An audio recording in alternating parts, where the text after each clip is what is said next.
welcome back everyone. So today we are back at a new spot. This time, first time ever playing here at the Venetian Poker Room, the new one. It just opened. It looks amazing. I am super excited to be here and jump into this game. So let's go ahead and get into it. No quick intro. Let's just jump in. 1-3-2-5. Let's run this thing up. I'll see you guys at the end. So before we jump into the first hand, there was two hands that I wanted to briefly go over very quickly that happened before I got the okay to actually film, but they were actually pretty significant to the session. The first hand, I got pocket queens in the cutoff, and I isolated two early limpers.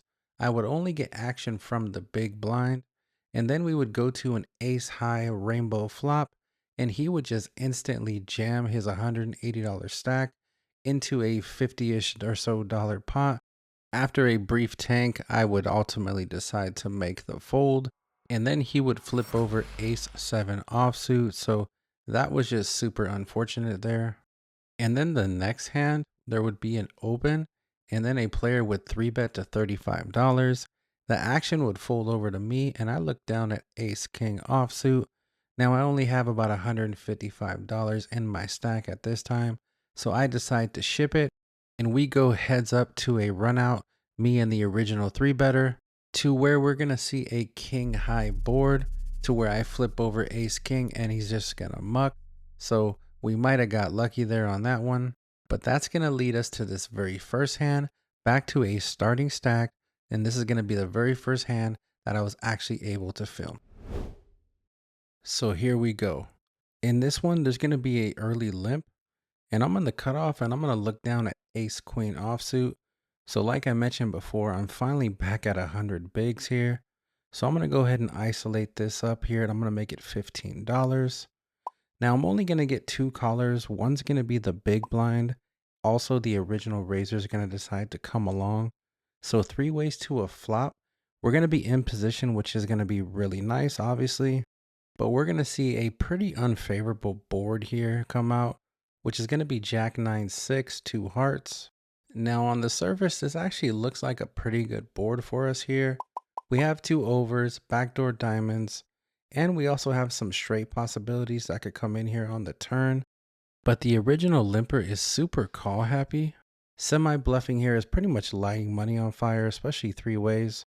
Action's going to check over to me. I check back to see if we can improve here on the turn. And things are actually going to get even worse as the 6 of club falls off here. First to act checks, then the original limper is going to pretty much pot it here for $40. I release, as well as the big blind. So as we move along in the session here, hand number 2, in this one there's going to be an early limp, and the player to my right is going to isolate to $15. I'm in the low jack, and we're going to peel back a pretty ace 10 of diamonds. Now looking back at this, I definitely think I made a mistake by not re-raising here. I should have just put in the re-raise to thin the field. And I don't want to see this hand super multi-way, but I just remember in real time thinking this player's been super tight, so I did not want to get blown off this hand. I wanted to see a flop in position. So again, we're going to go 3 ways to a flop here with the limper and the original raiser. The flop's going to come 8-7-4, 2 clubs. The limper's going to check, and then the original raiser's going to continuation bet here for $30. Now, with being out of position, we're kind of stuck in the middle here. I think we just got to fold and look for a better spot. So this hand would go to showdown, and the original raiser would win with an overpair, pocket queens. So as we move along in the session, so far I've just been treading water. I can't really get anything going. That brings us to this next hand. So in this one, there's going to be 2 early limps, and I'm on the hijack, and I'm going to get a little loose here, and I'm going to raise with queen jack offsuit to $23. The action is going to go back around to the original limpers, and I expect to win this hand pretty often here, or at least get this heads up.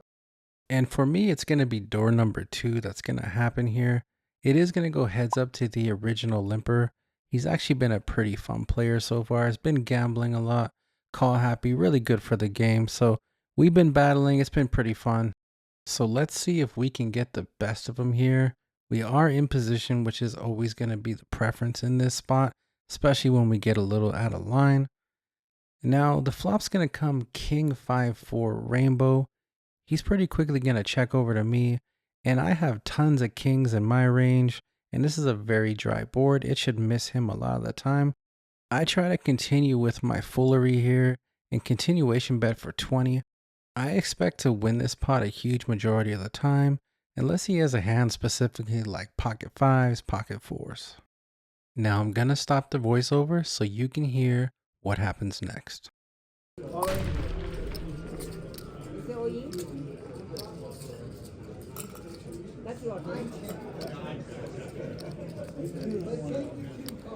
Should I make her count it?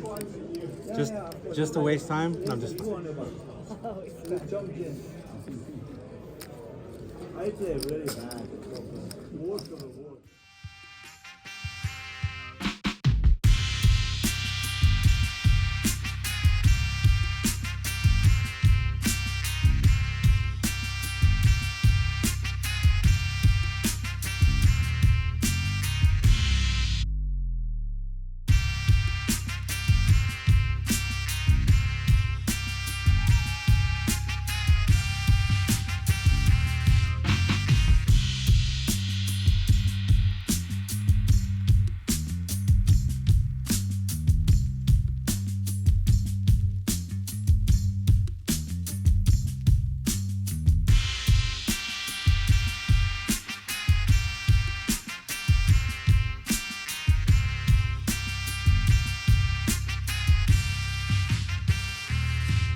All right, so now we've arrived at the final hand of this session. In this one, the action is going to start by folding all the way around to me, and I'm on the button here, and we're going to look down at 7-4 of spades. So we're going to go ahead and raise this thing up here to $15, and we're going to wind up going heads up here to a flop, and I'm going to be against the big blind, who's going to go ahead and complete here for $12 more. So with about $30 in position, we're going to see a board that's going to come out Jack 9-6 Rainbow. He's going to start by checking it over to me, and I decided to check back here and take a free card. He only has about $115 behind.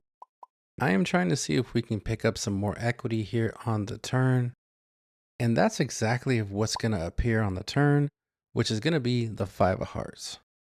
Now that we are double gutted here, this is a perfect time here to stab. After all, I only have 7 high, so if we take it down, even better here. If not, we can still improve. So I bet for 20, and he pretty quickly makes the call. And now we see the river, which is very interesting. It's the 9 of hearts. And I think we really have no choice here.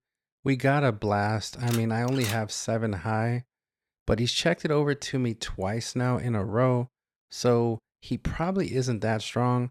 A really good jack is obviously gonna call. A 9 is obviously gonna probably move all in. But we can represent a lot of stuff here. I could have a 9 in my range. I definitely could have backdoor hearts sometimes. And I think the best play, there's only really one size, and I think that's all of it. So I go ahead and rip it here, and I put him all in for his $100 stack. And now comes the hard part. We literally just have to wait and pray. Please fold, sir.